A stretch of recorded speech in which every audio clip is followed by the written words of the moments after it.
अभी नतीजे आ रहे थे, खींच बढ़ती जा रही थी।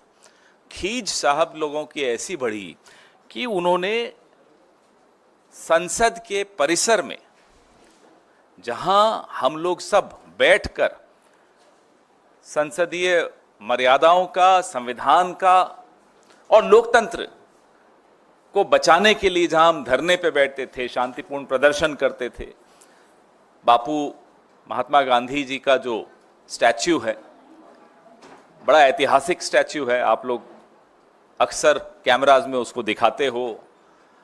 और जैसा मैंने कहा, उन्हीं के चरणों में बैठकर, यही भाजपा जब विपक्ष में होती थी, ये लोग भी उन्हीं के चरणों में बैठकर हमारे खिलाफ विरोध करते थे और लोकतंत्र की रक्षा करते थे, संविधान की रक्षा करते थे।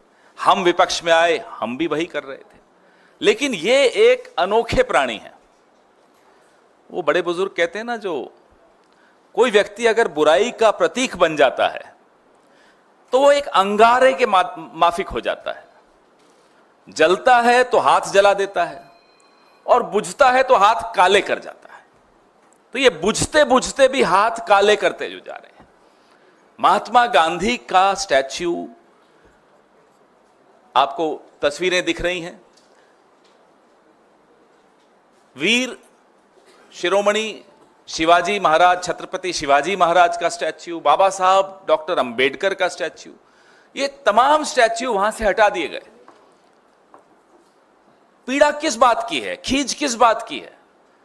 पीड़ा इस बात की है कि ये जो one nation one reincarnation, one nation one god जो बनना चाह रहे थे, एक देश एक भगवान खुद जो बनना चाह रहे थे, उन्होंने कहा बीच चुनाव के कि महात्मा गांधी को तो कोई जानता ही नहीं था जब तक पिक्चर नहीं आई। लोगों ने जवाब दिया, 4 जून को करारा जवाब दिया।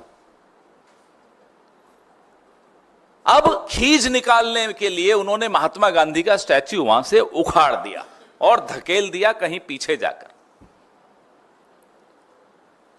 संविधान की पूरी लड़ाई राहुल गांधी, मल्लिकार्जुन खड़गे साहब, हमारे तमाम नेता, प्रियंका जी, पूरे चुनाव प्रचार के दौरान उन्होंने प्रचार से भी ज्यादा संविधान को बचाने की मुहिम छेड़ दी थी। क्योंकि संविधान पे जो खतरे के बादल मंडरा रहे थे, वही 7 लोक कल्याण मार्ग से ही निकल कर आ रहे थे। तो बाबा साहब अंबेडकर के खिलाफ भी खींच निकाल दी, उनका स्टैच्यू भी यहां से उखाड़ दिया, पीछे धकेल दिया। महाराष्ट्र के नतीजे आपके सामने हैं, करारा जवाब महाराष्ट्र के लोगों ने भी दिया। तो महाराष्ट्र के लोगों से बदला लेना के लिए उन्होंने क्या कदम उठाया कि छत्रपति शिवाजी महाराज का स्टैच्यू भी यहां से उखाड़ दिया और पीछे धकेल दिया। अयोध्या में क्या हुआ? 50-50 कोस दूर एक भी सीट नहीं जीत पाए। ना केवल अयोध्या, अगल बगल की तमाम सीटों पर करारा जवाब मिला। आप सुबह से शाम तक देखिए कैसे गालियां दे रहे हैं ये अयोध्या वासियों को, राम भक्तों को। तो ये खींच निकालना, अपने आप को इन तमाम महापुरुषों से ऊपर मान लेना, अपने आप को भगवान से ऊपर मान लेना, अभी भी ऐंठ गई है। तो भी देखिए, आप आज का भाषण थोड़ा बहुत मेरे कानों में भी पड़ा, इतना अटपटा भाषण, खींच इतनी ज्यादा, झेप नहीं मिटा पा रहे। अब वो एनडीए का फुल फॉर्म मालूम है आपको? नायडू डिपेंडेंट अलायंस या नीतीश डिपेंडेंट अलायंस। पिछले 10 साल में कितनी बार एनडीए का नाम लिया, कभी आपने सुना? गिनो। चलो आज मैं आप सबको होमवर्क देता हूं, मैं अपने आप को भी होमवर्क देता हूं। जितना पिछले 10 साल में एनडीए का नाम नहीं लिया, आज कितने घंटे का भाषण था? 1 घंटे का, तो उससे कम तो बोलते नहीं। 1 घंटे में कितनी बार नाम ले लिया एनडीए का? 1.5 घंटा। चलिए, आपने होमवर्क करना शुरू कर दिया। 1.5 घंटे के भाषण में एनडीए का नाम कितना ज्यादा लिया गया। पहले था एक अकेला सब पर भारी, मोदी की गारंटी। अब बीजेपी की भी गारंटी नहीं, अब एनडीए की गारंटी आ गई। वैसे एनडीए वाले जो दोनों हमारे साथी हैं ये भी जानते हैं इस आदमी की गारंटी पे कोई भरोसा नहीं करता, वो लोग भी नहीं करते। दुख इस बात का है कि आपकी जो खींच है हमसे निकालिए, निकालते रहते हैं, पिछले 10 साल से निकाल रहे हैं, राहुल गांधी से आप निकालते रहते हैं, निकालिए, हम मुकाबला करेंगे आपका।